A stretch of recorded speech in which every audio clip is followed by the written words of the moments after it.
বন্ধুরা, এই মুহূর্তে যারা আমার ভিডিওটা দেখছেন দেশ এবং দেশের বাইরে থেকে, সবার জন্য আজ আরেকটি নতুন ভিডিও নিয়ে আসলাম। আমার ইউটিউব এবং ফেসবুক পরিবারের পক্ষ থেকে সবাইকে আন্তরিক প্রীতি, শুভেচ্ছা এবং ভালোবাসা জানিয়ে নতুন আরেকটি ভিডিও শুরু করব। যারা এই মাছটা দেখেননি বা আগে কখনো খাননি, তাদের জন্য আজকের এই ভিডিওটা কিভাবে কুটতে হয় সেই ভিডিও। এটা খুবই একটা তেলসা মাছ এবং যাদের রক্ত অল্পতা আছে তাদের জন্য এই মাছটা খুবই ইম্পর্টেন্ট, খুবই গুরুত্বপূর্ণ। এটা রক্তের খনি বলা যায়। তো আজ দেখাবো আপনাদের এই মাছটা কিভাবে কাটতে হয়। খুবই কঠিন, এই জ্যান্ত মাছ কাটাও যাবে, মেরেও নেওয়া যাবে। তো দেখেন, এটাকে আস্তে আস্তে এরকম চারিপাশটা, এই মাছটার ছালটা খাওয়া যায় না, তো যার কারণে আমরা এই মাছটার আস্তে আস্তে চারিপাশটা কেটে নেব।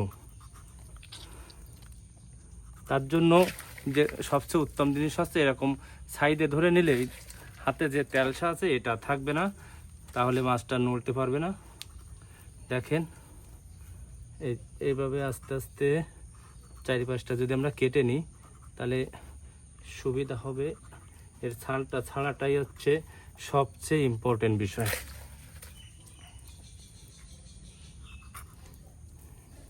এটাকে আমাদের খুলনা জেলায় কুচিয়া মাছ বলে। এই মাছটা আপনারা ঘেরে, বিলে সব জায়গায় পাবেন এবং চারো পাটায়ও বাঁধে।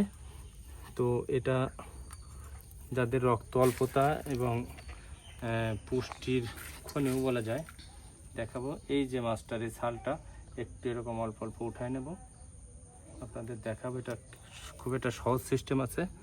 এরপরে উঠায় নেওয়ার পরে উল্টো করে টান দিলে পুরো মাছটাই পরিষ্কার হয়ে বেরিয়ে যাবে। খুবই সুস্বাদু একটি মাছ, আমাদের খুবই প্রিয়। আর মাছটার ওজনও প্রায় 700-800 গ্রাম হবে। কালারটাও আপনারা দেখছেন হলুদ হয়ে গেছে। দেখেন, এই যে এভাবে অল্প ছালার পরে যখন এরকম আমরা হালকা ছাই দিয়ে, এই দেখেন, এই টান দেব,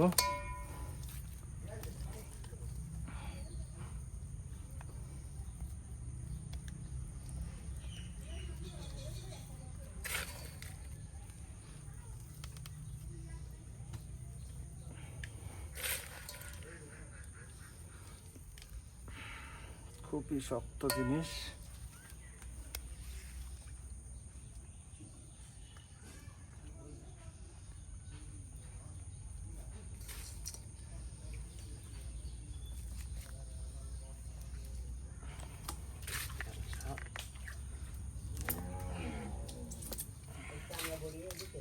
হয় চামড়াটা, হ্যাঁ,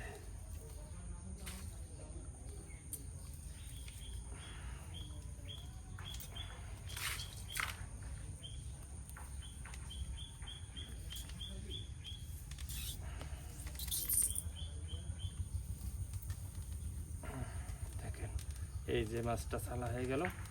এর ঠিক নাভি পর্যন্ত রাখা যাবে, তারপরে আর রাখা যায় না, এটাই ইম্পর্টেন্ট। এখান থেকে কেটে নেব, তারপরে আস্তে আস্তে ছোট ছোট পিস করতে হয়। ওটা আপনারা মাংসর মতন ভুনা করে খেতে পারবেন, খুবই সুস্বাদু এবং অনেক টেস্টি।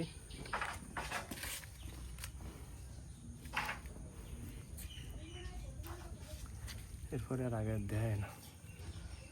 লেজের নাভির অংশ থেকে কেটে ফেলে দিলাম। এরপরে এরকম ছোট ছোট করে পিস কাটবেন। কাটার পরে এটা ভিতরে যে এটা আছে এটাও ফেলে দিয়ে খাওয়া যাবে।